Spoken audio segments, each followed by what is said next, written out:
1. 마리아를 아버지의 둘째 자녀라고 부를 수 있다. 예수께서 내게 이렇게 명하신다. 아주 새 공책 한 권을 가지고 그 첫 장에 8월 22일에 불러준 것을 베껴라. 이 책에서는 마리아에 대해서 말할 것이다. 나는 순종해서 여기에 베낀다. 예수님은 이렇게 말씀하신다. 오늘은 이것만을 써라. 순결은 한 인간의 태가 아무 것에도 내포될 수 없는 그분을 지닐 수 있을 만큼 지극히 큰 가치를 지니고 있다. 그 여자는 하느님께 창조된 피조물이 가질 수 있는 순결 중에서 가장 큰 절대적인 순결을 가지고 있었기 때문이다. 지극히 거룩하신 삼위일체께서 당신의 모든 완전을 가지고 그리로 내려오셔서 새 위와 더불어 거기에 머무르시고 당신의 무한하신 존재를 그 작은 공간에 가두셨고 당신의 모든 특징을 가지고 나타나셨다. 즉, 아버지께서는 당신께 합당하고 당신을 완전히 닮은 딸을 가지셨으므로 창조주께서 여섯째 날에 당신의 일을 새롭게 하셨다. 하느님의 흔적이 마리아에게 어떻게나 선명하게 찍혔던지 오직 아버지의 맏아들만이 그보다 더 마리아에게 높을 정도였다. 마리아가 받아서 보존할 줄을 안 완전으로 인하여 하느님의 정배이고 어머니이며 하늘의 모호라는 자격으로 인하여 마리아를 아버지의 둘째 자녀라고 부를 수 있으며 마리아는 아버지의 아들 다음으로 둘째 자리에 있고 하느님께서 영원히 그에게 만족을 느끼시기 때문에 하느님의 생각 안에서도 둘째 자리에 있다. 아들은 마리아에게도 아들이므로 아직 그의 태중에서 자라고 있는 배아에 지나지 않을 때 은총의 신비로 자기의 진리와 지혜를 그에게 가르쳤다. 성령께서는 앞지른 성신 강림으로 연장된 성신 강림으로 즉 사랑한 그 여인 안에서의 사랑으로 사람들과 그 여인의 태중의 아들을 위한 위로로 거룩한 이를 낳은 모성의 성화로 사람들 가운데 나타나셨다. 구속의 기원의 시작이 되는 새롭고 완전한 형태로 사람들에게 나타나시기 위하여 하느님께서는 당신의 옥좌로 하늘의 별도 강력한 군주의 궁궐도 택하지 않으셨다. 하느님께서는 천사들의 날개에 당신 발을 들여놓고자 하지도 않으셨다. 그분은 티 없는 태를 원하신 것이다. 하와도 티 없는 몸으로 창조되었었다. 그러나 스스로 타락하기를 원하였다. 하와는 깨끗한 세상에 있었는데 마리아는 타락한 세상에서 그의 순결을 죄를 향한 가장 작은 생각으로도 손상되는 것에 동의하지 않으면서 살았다. 마리아는 죄악의 존재를 알았다. 죄악의 여러 가지 모습을 보았고 가장 소름 끼치는 모습을 보았다. 마리아는 죄의 모습을 모두 하느님을 죽인다는 가장 소름 끼치는 죄악의 모습까지도 보았다. 그러나 마리아가 죄를 한 것은 그것들을 속죄하기 위해서였고 영원히 죄인들을 불쌍히 여기고 그들의 구속을 위하여 기도하는 여인이 되기 위해서였다. 이 생각은 너와 다른 많은 사람을 격려하기 위하여 너에게 전하여 줄 다른 거룩한 현실들에 대한 안내가 될 것이다. 요아킴과 안나가 주께 한 가지 서원을 한다. 어떤 집안이 보인다. 배틀 앞에 한 중년 부인이 앉아있다. 전에는 검었는데 지금은 반백이 된 머리와 주름살은 없지만 벌써 나이에서 오는 그 근엄한 기운을 잔뜩 풍기는 얼굴을 하고 있는 그 여인을 보니 50에서 55 사이이지 그 이상은 아닐 것 같다. 나는 그 여인이 무엇인지를 짜고 있음을 본다. 방은 넓은 채소밭 쪽으로 열린 문으로 들어오는 빛 때문에 아주 환하다. 그런데 정원이 기복을 이루며 초록빛 빛들까지 연장되기 때문에 하나의 자그마한 소요지로 보인다. 그 여인은 특수하게 히브리인다운 얼굴 모습을 하고 있는데 아름답다. 눈은 검고 그윽한데 왠지 모르지만 세례자의 눈을 상기시킨다. 그러나 여왕의 눈같이 고상한 그 눈길에는 다정스러움이 가득 깃들어 있다. 마치 독수리의 시선의 광채에 하늘빛 베일이 드리워진 것과도 같다. 마치 그 여인이 사라진 일을 생각하는 것처럼 부드러운 눈길에는 가벼운 애수의 그림자가 드리워져 있다. 얼굴빛은 약간 갈색을 띠었다. 약간 크고 잘생긴 입은 엄한 표정을 띠고 있으나 냉혹한 느낌은 없다. 코는 길고 날씬하며 아래쪽이 약간 구부러져서 매부리 코인데 눈과 잘 조화가 된다. 몸이 튼튼하게 생겼으나 뚱뚱하지는 않다. 앉아있을 때 짐작할 수 있는 것처럼 균형이 잡히고 키가 크다. 그 여인은 커튼이나 양탄자를 자는 것 같다. 짙은 밤색 날실 위로 여러 가지 색깔의 북이 왔다 갔다 한다. 벌써 짜진 부분에는 완자 무늬와 장미꽃 모양의 무늬가 어렴풋이 얽혀있는 것이 보이는데 그 무늬들에서 구릿빛으로 반사되는 초록, 노랑, 빨강, 하늘빛이 엇갈리며 어울려 모자이크를 이룬다.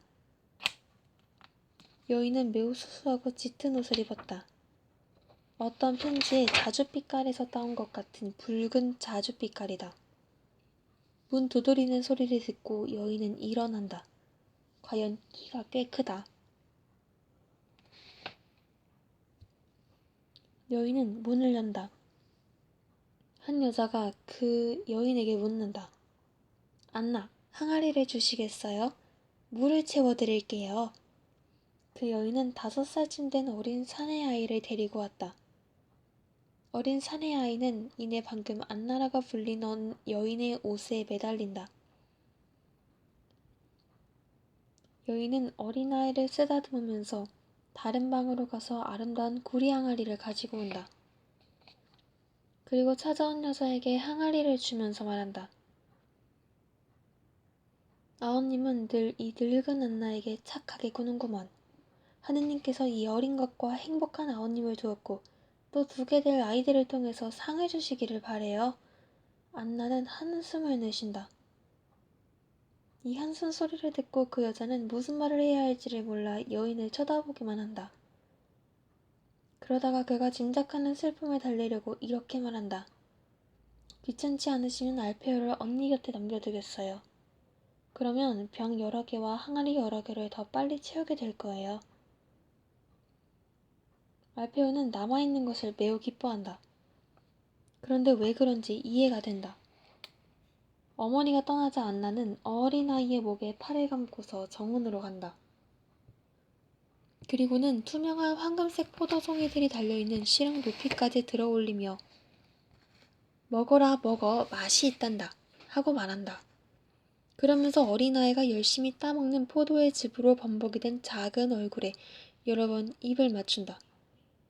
그러다가는 웃고 또 웃는데 그의 입을 꾸미고 있는 진주 같은 고른 치아와 어린이가 그럼 이젠 또 뭘 줄 거야?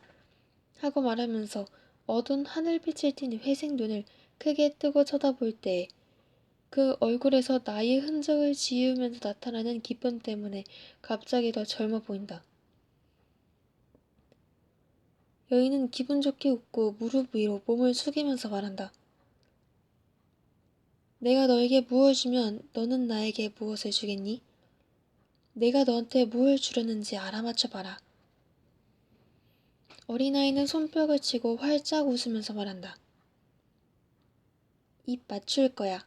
입을 많이 맞출 거야. 예쁜 안나 아줌마. 착한 안나 아줌마.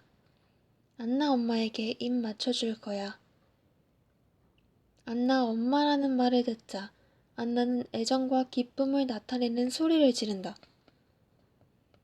그리고는 꼬마를 품에 꼭 껴안으면서 말한다. 아, 좋아라. 요 귀여운 것, 귀여운 것, 귀여운 것.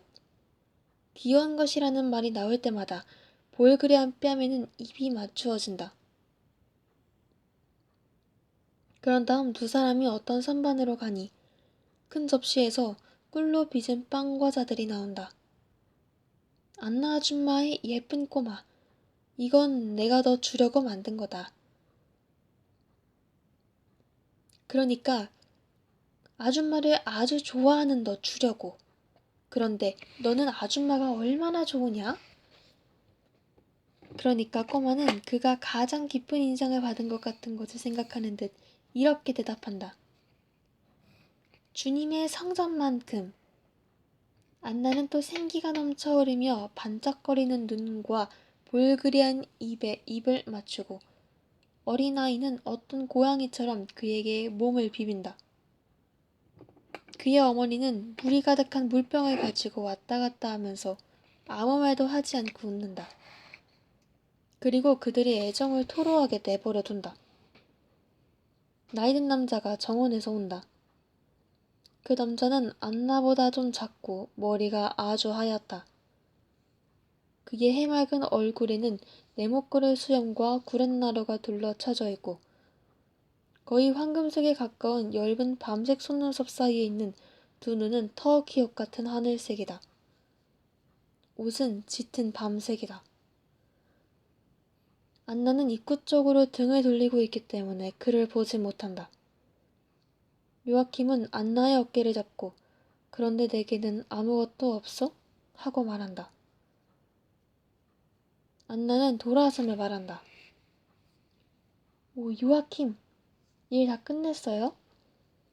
동시에 어린 알페오가 요아킴의 무릎을 껴안으면서 말한다.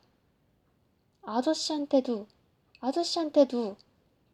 그리고 노인이 몸을 구부려 입을 맞추니 어린아이는 두 팔을 노인의 목에 걸고 그 작은 손으로 수염을 쓰다듬고 그에게 입맞춤을 한다. 요아킴도 선물이 있다. 그는 등 뒤에 있는 도자기처럼 반짝이는 사과를 왼손으로 따가지고 개걸스럽게 손을 내미는 어린아이에게 이렇게 말한다. 한 입씩 먹을 수 있게 해줄 테니 기다려라. 너는 그냥은 먹을 수가 없어. 사과가 너만 하거든.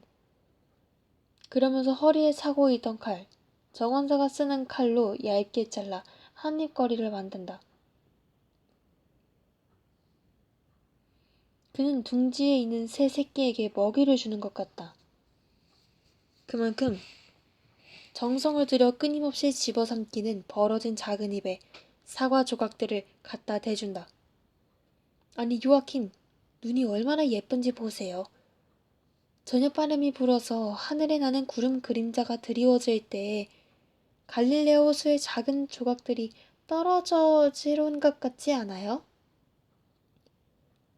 안나는 한 손을 남편의 어깨에 얹고 가볍게 그에게 몸을 기대며 말한다. 깊은 안나의 사랑. 오랜 결혼 생활 후에도 그대로인 사랑을 나타내는 몸짓이다. 그러니까 요아킴은 사랑 어린 눈으로 아렌을 들여다보며 그의 동의를 표시하며 말한다. 대단히 아름답소. 그리고 이 곱슬곱슬한 머리털은 꼭 여문 밀빛깔 같지 않소? 속에 이 황금색과 구릿빛이 섞인 걸 보오.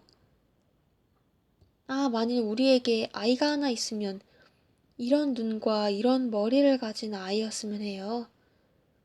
안나는 몸을 숙이고 무릎을 꿇기까지 하며 한숨을 지으면서 그 하늘빛을 띤 회색 눈에 입 맞춘다. 요아킴도 한숨을 쉰다. 그러나 아내를 위로하고자 한다. 그는 안나의 흐여진 곱슬곱슬한 머리에 한 손을 얹고 말한다. 아직 희망을 가져야 하오. 하느님께서는 무엇이든지 다 하실 수 있어. 우리가 살아있는 한 기적이 뜻밖에 올 수 있어. 더구나 우리가 하느님을 사랑하고 서로 사랑하면 말이오. 요아킴은 이 마지막 말을 몹시 힘주어 말한다. 그러나 안나는 자존심이 꺾여 입을 다물고 흐르는 두 눈물줄기를 감추려고 고개를 숙인다. 눈물은 어린 알페오만이 본다. 알페오는 좋아하는 아주머니가 제가 가끔 그런 일이 있는 것처럼 우는 것을 보고 깜짝 놀라며 가슴 아파한다. 그는 작은 손을 들어 그 눈물을 닦아준다. 안나 울지 마오. 우리는 그래도 행복하오. 적어도 나는 당신이 있으니까 행복하오. 저도 당신이 있어서 행복해요. 그렇지만 당신에게 아이를 낳아드리지 못했어요. 주님께서 제 태를 임신을 못하게 하신 것을 보니 제가 주님의 마음에 들지 않은 것으로 생각해요. 오, 여보, 아주 거룩한 당신이 무엇으로 주님의 마음을 들지 않는 일을 했겠소? 또 한번 성전에 갑시다. 이를 위해서, 장막절을 위해서만 가지 말고 기도를 오래 드립시다. 어쩌면 사라와 엘까나의 안나에게 일어났던 것과 같은 일이 당신에게 일어날지도 모르. 그 여자들도 오래 기다렸고 자기들의 불임증을 보고서 버림을 받은 것으로 생각했었소. 그렇기는커녕 하느님의 하늘나라에서는 그 여자들을 위해 거룩한 아들이 준비되고 있었소. 여보, 웃어요. 내게는 당신의 슬픔이 후손을 가지지 못한 것보다도 더 가슴 아프오. 우리 알페오를 데리고 갑시다. 그에게, 죄가 없는 알페오에게 기도를 하라고 합시다. 그러면 하느님께서 이 아이의 기도와 우리의 기도를 받아들이시고 우리의 청을 들어주실 거예요. 그래요. 주님께 서원을 해요. 우리 아이는 주님께 바쳐질 것입니다. 주님께서 아이를 주시기만 하면, 오, 엄마 하고 부르는 소리를 들었으면,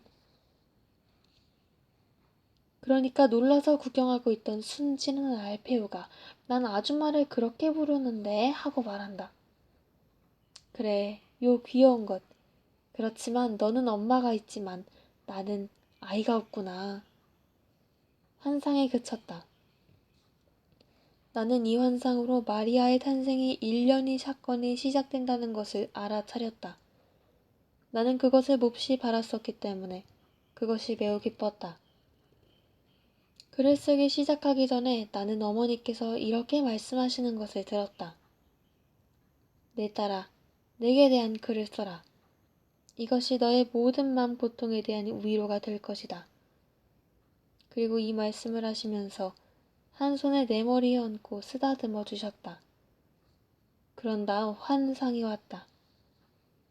그러나 처음에 그 연세 많은 부인의 이름을 듣기 전까지는 내가 우리 어머님의 어머니 앞에 있고 우리 어머님의 탄생의 은혜에 대한 이야기라는 것을 이해할 수가 없었다.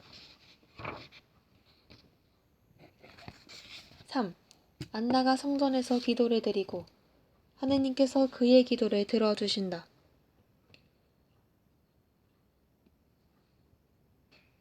계속하기 전에 한 가지 일러두고자 한다.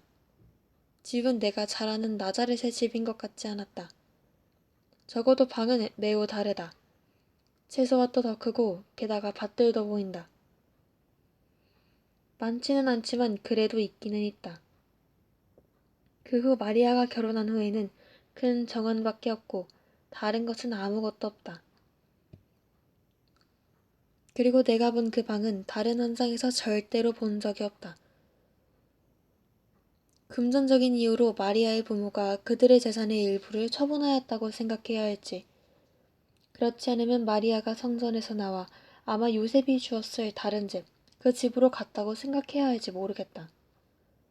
나는 지나간 환상에서나 내게 받은 가르침 가운데 나자렛의 집이 마리아가 탄생한 집이었다는 확실한 지시를 받았다는 기억이 나지 않는다. 나는 머리가 매우 피로하다. 게다가 특히 내가 들은 것으로 말하면 내가 받은 명령글은 그대로 있고 정신에는 빛이 남아있는데도 말은 이내 잊어버린다. 세부사항은 즉시 사라진다. 만일 내가 들은 것을 1시간 후에 되풀이해야 한다면 더 중요한 한두 대목을 빼고는 아무것도 기억해내지 못할 것이다. 그러나 환상은 내 정신에 생생하게 남아있다. 그것은 나 자신이 그것들을 관찰해야 했기 때문이다. 받아쓰기는 내가 받는 것이고 환상은 내가 그것들을 지각해야 한다. 그러므로 환상들은 그것들을 그때그때 유의하려고 노력하였던 내 생각 안에 더 생생하게 남아있다. 나는 어제의 환상에 대한 설명을 받았었는데 실제로는 아무것도 없었다. 나는 지금 보기 시작하고 쓴다. 예루살렘 성전 야산 위와 올리브나무 사이에는 많은 군중이 있다. 엄청나게 큰 장터 같았다. 그러나 작업대도 없고 가게도 없으며 화풍선이와 장사꾼들의 목소리도 들리지 않는다. 노름도 없다. 땅에 박은 말뚝 위에 펼쳐진 틀림없이 물이 스며들지 않는 가공되지 않은 모직으로 만든 천막이 굉장히 많은데 거기에 신선한 장식을 해주는 푸른 가지로 된 말뚝이 메어 있다. 다른 곳에는 땅에 생생한 가지들을 박아서 푸른 작은 회랑같이 된 장막들도 있다. 각 천막 아래에서는 각 연령층과 각 계층의 사람들이 조용히 이야기하는데 그 조용한 분위기를 깨뜨리는 것은 오직 어떤 아이의 우는 소리뿐이다. 황혼이 내려오고 벌써 기름 등잔의 불빛이 이 이상한 천막촌 여기저기에 희미한 빛을 던진다. 불빛 둘레에는 가족들이 땅바닥에 앉아 식사를 하는데 어머니들은 가장 어린 아이들을 가슴에 안고 먹는다. 많은 아기들이 피곤해서 볼그레한 작은 손가락으로 아직 빵 한 입거리를 쥔 채 잠이 들어 어미닭의 날개 밑을 파고드는 병아리들처럼 어머니 가슴에 고개를 떨어뜨리고 엄마들은 한 손으로 아이를 가슴에 꼭 껴안으면서 움직일 수 있는 다른 손으로 그럭저럭 식사를 마친다. 그와는 반대로 다른 가족들은 식사를 시작하지 않았고 음식이 만들어지기를 기다리면서 그 어둑어둑한 황혼 속에서 말을 하고 있다. 불들이 여기저기서 켜지고 그 주위에서는 여자들이 분주히 움직인다. 느릿느릿한 자장가. 애가라고도 할 만한 자장가가 아직 잠이 들지 않는 어린아이를 달랜다. 저 위에는 구름 한 점 없는 아름다운 하늘이 점점 더 어두운 하늘빛깔을 띄어간다. 하늘은 검은 하늘빛의 비단결처럼 부드러운 벨벳으로 만든 휘장같이 되는데 그 위에다 보이지 않는 꽃불 제조인과 실내 장식가들이 반짝거리는 보석을 살며시 박아놓은 것 같다. 어떤 것들은 외따로 떨어져 있고 어떤 것들은 이상한 기하학적인 형태로 모여있고 그 가운데 달구지 모양의 하고 있는 큰 곰 별자리와 작은 곰 별자리가 빛나는데 그 달구지 채는 소들의 멍에를 벗기고 나니 그대로 땅에 비끄러매어 있다. 북극성은 한껏 빛나고 있다. 드물게 보는 아름다운 10월이로군 하고 말하는 남자의 굵은 목소리가 들려왔기 때문에 나는 지금 이 10월이라는 것을 알게 된다. 안나가 우리네 빵 가져와 같이 놓고 판판해서 큰 접시 노릇을 하는 빵에 펼쳐놓은 물건들을 두 손으로 들고 어떤 천막에서 온다. 안나의 치마에는 알페오가 매달려오며 작은 어린애 목소리를 낸다.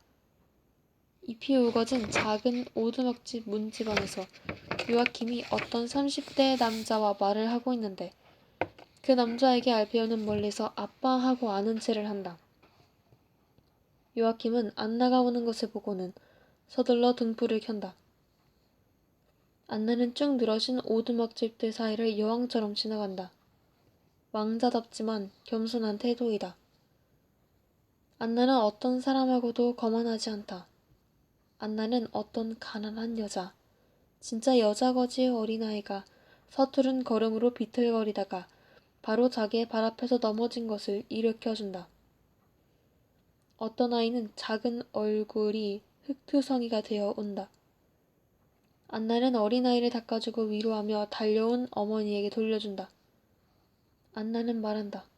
오, 아무렇지도 않아요. 다치지 않아서 기뻐요. 예쁜 아이로군요. 몇 살이지요? 3살입니다. 끝에 둘째 놈인데 얼마 안 있어 또 하나 아이를 낳게 됩니다. 저는 아들이 6이 있습니다. 이제는 딸을 하나 가졌으면 합니다. 엄마에게는 딸 하나 있는 것이 큰 것입니다. 지극히 높으신 분께서 당신을 대단히 위로하셨군요. 하고 안나가 한숨을 쉰다. 그러니까 그 여자는 이렇게 말한다. 그렇습니다. 저는 가난합니다. 그렇지만 우리 아이들은 우리들의 기쁨이고 제일 큰 놈들은 벌써 우리 일을 도와줍니다. 그런데 마님은 자녀가 몇이나 있습니까? 하나도 없어요. 하나도 없어요? 저 아이는 마님의 아이가 아닙니까? 아니요. 아주 마음씨 착한 이웃 부인의 아이지요. 마님의 아이들은 죽었습니까? 그렇지 않으면 나는 아이를 가져본 적이 없어요. 어머! 가난한 여자는 불쌍하다는 태도로 안나를 쳐다본다. 안나는 한숨을 쉬며 그 여자에게 인사를 하고 그의 오두막으로 온다. 여보, 기다리게 했군요. 어떤 가난한 여자와 이야기를 했는데 아들을 6이나 두었다는군요. 글쎄. 그런데 얼마 안 있어 아이를 또 낳았는데요. 요아킴이 한숨을 쉰다. 알페오의 아버지가 아들을 부르니 아들은 이렇게 대답한다. 난 안나 아줌마하고 있으면서 도와줄래. 그래서 모두들 웃기 시작한다. 가만 놔두세요. 방해가 되지 않으니까요. 이 애는 아직 율법을 지킬 의무가 없어요. 여기 있으나 거기 있으나 그저 먹는 작은 새에 지나지 않아요.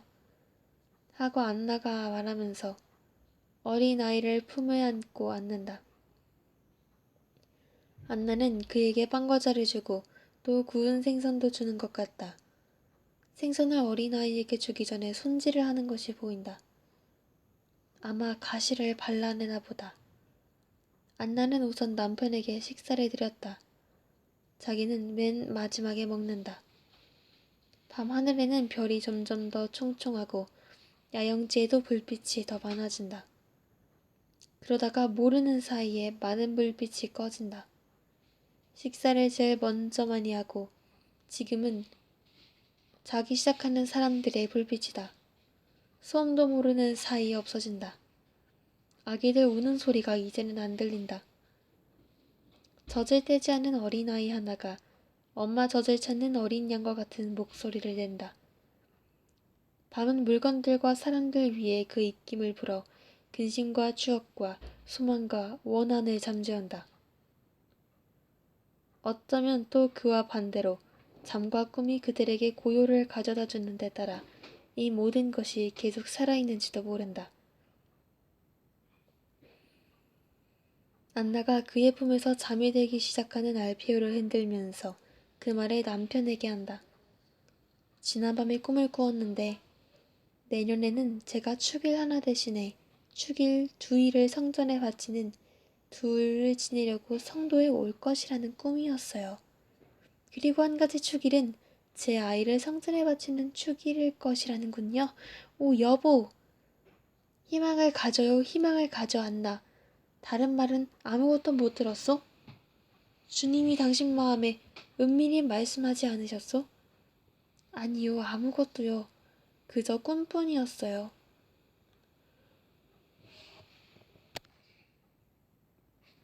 만일 은총이 오면 당신의 아이가 당신 태에서 처음으로 몸을 돌리면서 그 말을 당신에게 할 거요.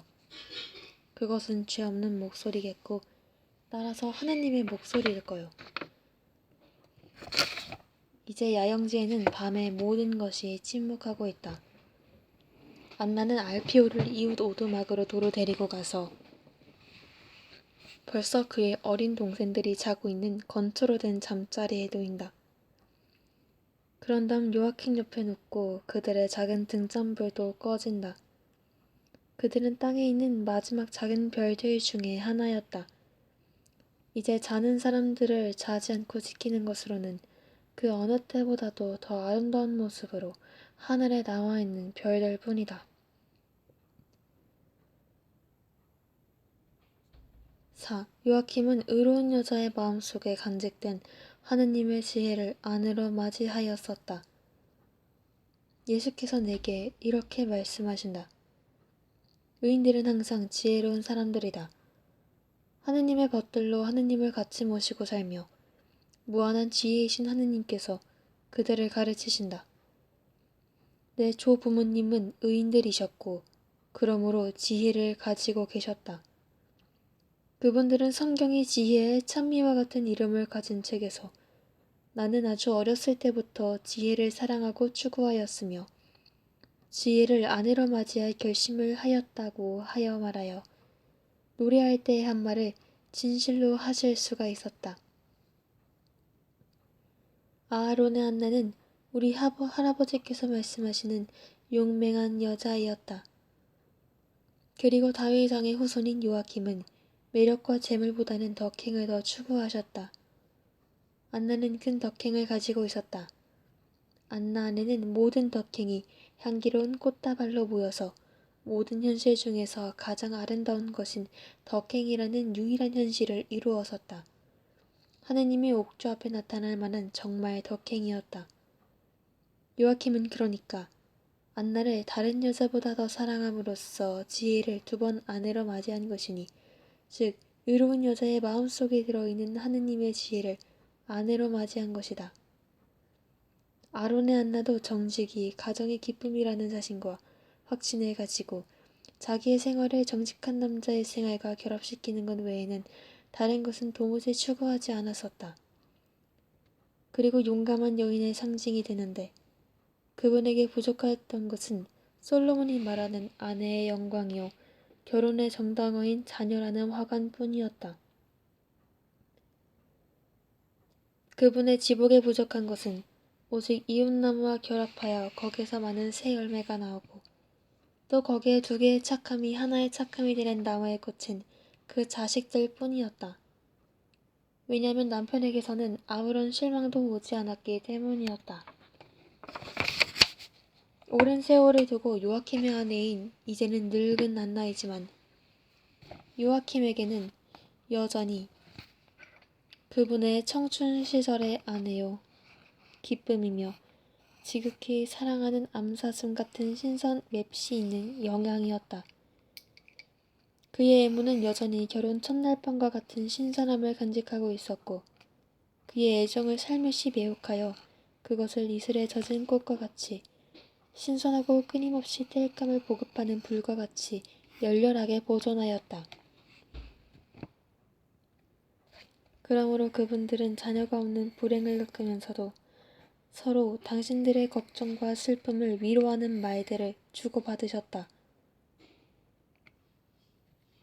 그리고 영원한 지혜가 그분들 위해 일어서셨다.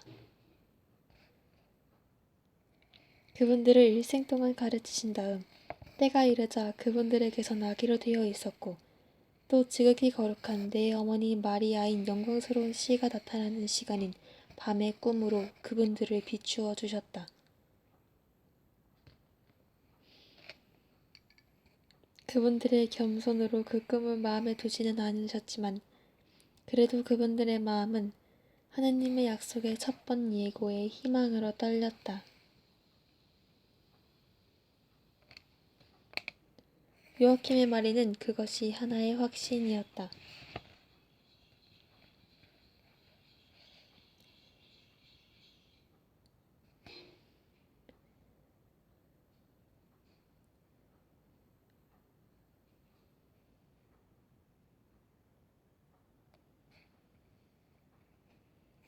희망을 가져요. 희망을 가져. 충실한 우리의 사랑으로 하느님을 이깁시다. 그분들은 아들을 열망하셨는데 하느님의 어머니를 얻으셨다. 지혜서의 말씀은 그분들에 대하여 씌어진 것 같아 보인다.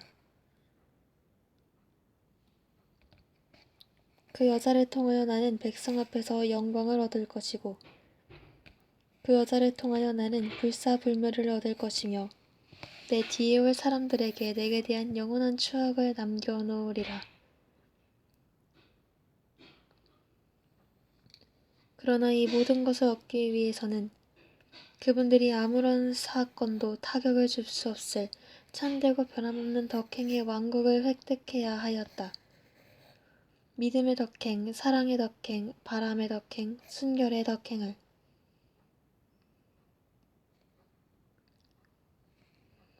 부부의 순결. 그분들은 이 부부의 순결을 가지고 계셨다. 반드시 동정녀라야만 순결한 것이 아니기 때문이다. 순결한 가정들은 천사들이 지켜주며 그런 가정에서 부모의 덕행을 그들 자신의 생활규칙을 삼는 착한 자식들이 내려오는 것이다.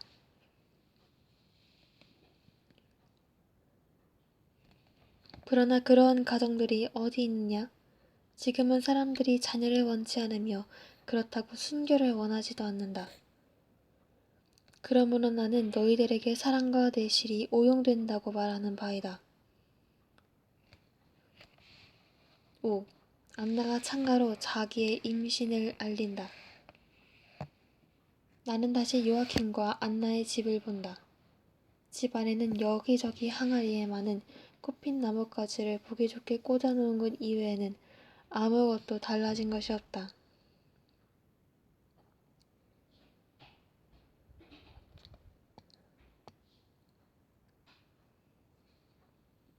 그 나뭇가지들은 꽃이 만발한 정원의 나무들을 전지한 데 선 것이 분명하다.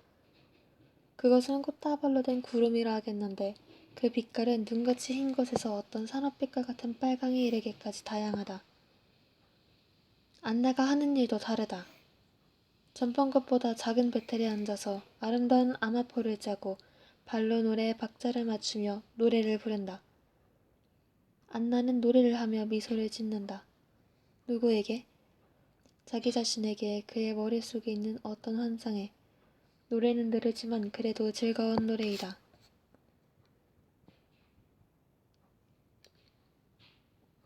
안나는 노래를 하며 미소를 짓는다.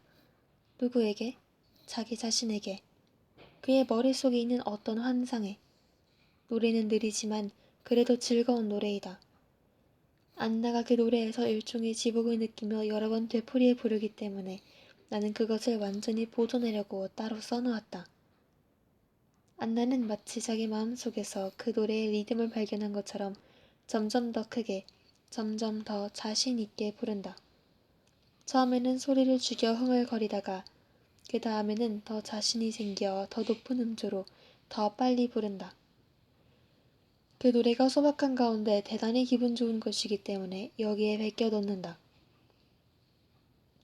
다윗의 후손을 사랑하신 전능하신 주님께 영광, 주님께 영광. 그분의 더 없는 은총이 하늘에서 나를 찾아 주었네. 늙은 나무에서 새 가지가 돋아났으니 나는 기쁘네. 빛의 명절에 소망의 씨를 뿌렸고 네 산딸의 향기로운 공기가 씨앗이 싹 트는 것을 보네. 내 몸은 봄에 꽃이 만발한 편도나무 같고 인생의 황혼에 접어들어 그 열매를 맺었음을 느끼네. 이 가지에는 장미꽃이 피고 가장 단 과일 중에 하나가 달렸네. 반짝이는 별이, 무주한 어린 생명이, 집안의 기쁨이요 남편과 아내의 기쁨일세. 나를 불쌍히 여기신 하느님께, 주님께 영광. 그분의 빛이 그것을 내게 알렸네. 별 하나가 너에게로 오리라고. 영광 영광. 이 나무의 열매는 당신께 바쳐질 것입니다. 처음이자 마지막이고 주님의 선물처럼 거룩하고 깨끗한 열매. 그 열매는 당신께 바쳐질 것이고 그 열매를 통해 땅의 기쁨과 평화가 옵니다. 나라라 부가. 너의 실이 아기의 천을 짤 것이다. 아기가 나려고 하네. 내 마음의 노래가 기쁨 한가운데서 하느님께로 가네.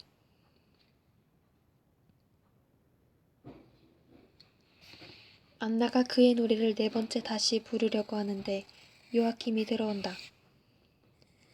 안나, 당신 기쁘오? 당신은 봄에 서막이 되는 새와 같구려. 그 노래는 무슨 노래요? 아무에게서도 그 노래를 들어보지 못했는데 어디서 온 거요?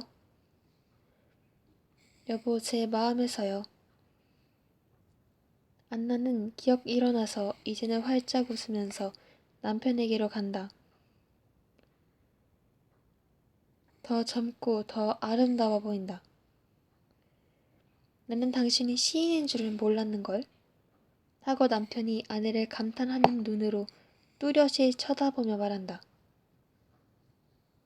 두 늙은 부부 같지 않다. 그들의 눈길에는 신혼부부의 애정이 깃들어 있다. 나는 당신이 노래 부르는 소리를 듣고 정원에서 오는 길이요. 사랑에 들뜬 맷비둘기 같은 당신 목소리를 못 들은 지가 여러 해가 되는데 그 노래를 내게 다시 불러주겠소?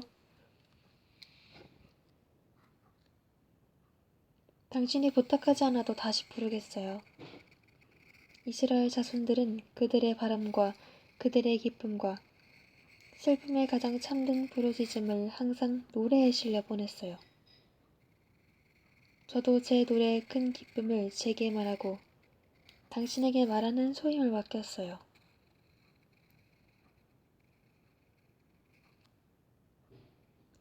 저는 거기에 대한 확신을 가졌으면서도 아직 현실적이 아닌 것처럼 생각될 지경이에요.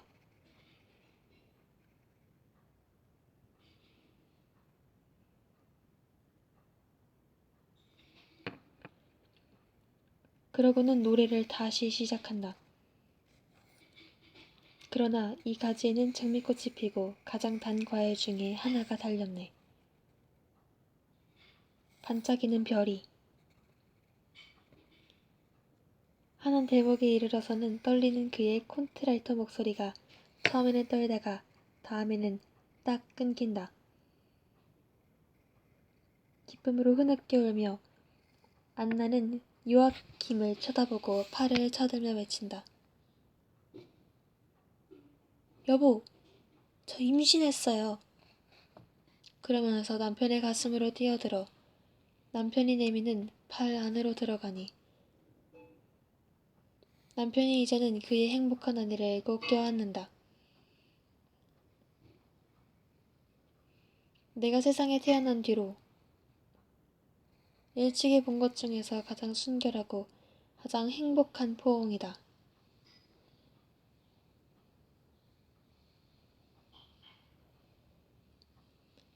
순결하고 순결한 가운데에서도 얼얼한 표정의 포옹이다.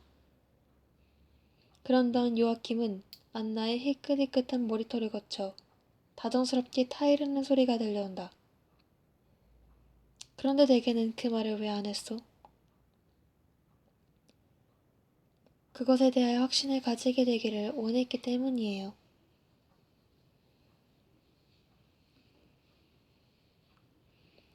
저같이 늙은 여자가 제가 임신한 것을 알다니.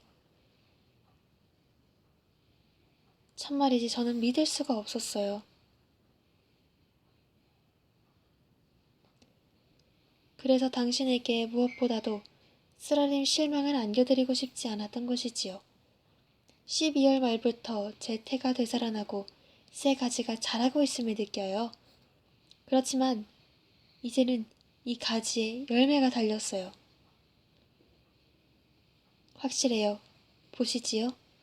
이 천은 벌써 장차올 아기의 것이에요.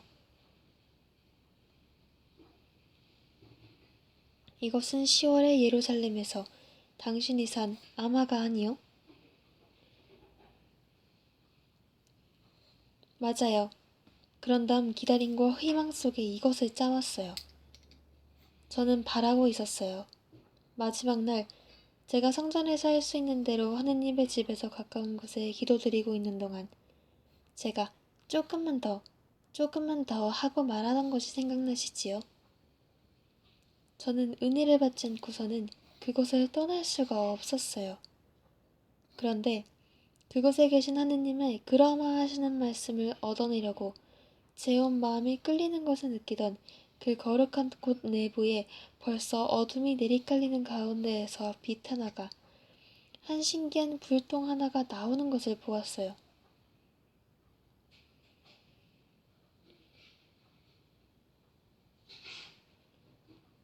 달빛처럼 밝고 부드럽지만 그 빛에는 그래도 이 세상의 모든 진주의 보석과 광채가 들어 있었어요.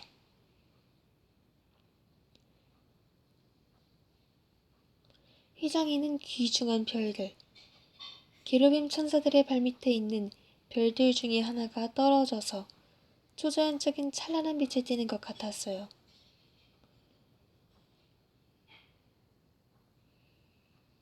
신성한 휘장 저쪽에서 바로 하느님의 영광에서 불이 저를 향해 빨리 공기를 건너질러 가면서 천상에서 오는 목소리처럼 너가 청한 것이 너에게 이루어진다고 말하는 것 같았어요.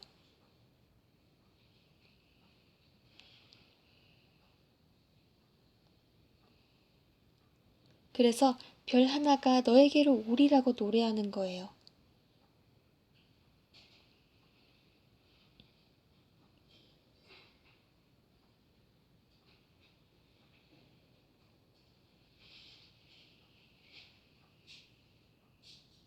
성전 안에서 별빛들이 나타나서 빛의 명절에 라요하가 하고 말하는 우리 아들은 언젠가 어떤 아들이 되겠습니까? 당신이 저를 엘까나의 안나처럼 보신 것은 제대로 보신 것이라고 생각해요. 제 태 속에서 졸졸 소리를 내면서 흘러가는 시냇물 소리같이 조용히 들리는 우리 아기, 손을 오므려 자고 있는 맷비둘기 같은 그의 작은 심장의 고동으로 제게 말을 하는 우리 아이의 이름을 무엇이라고 할까요? 아들이면 사무엘이라고 합시다. 딸이면 별이라고 부릅시다.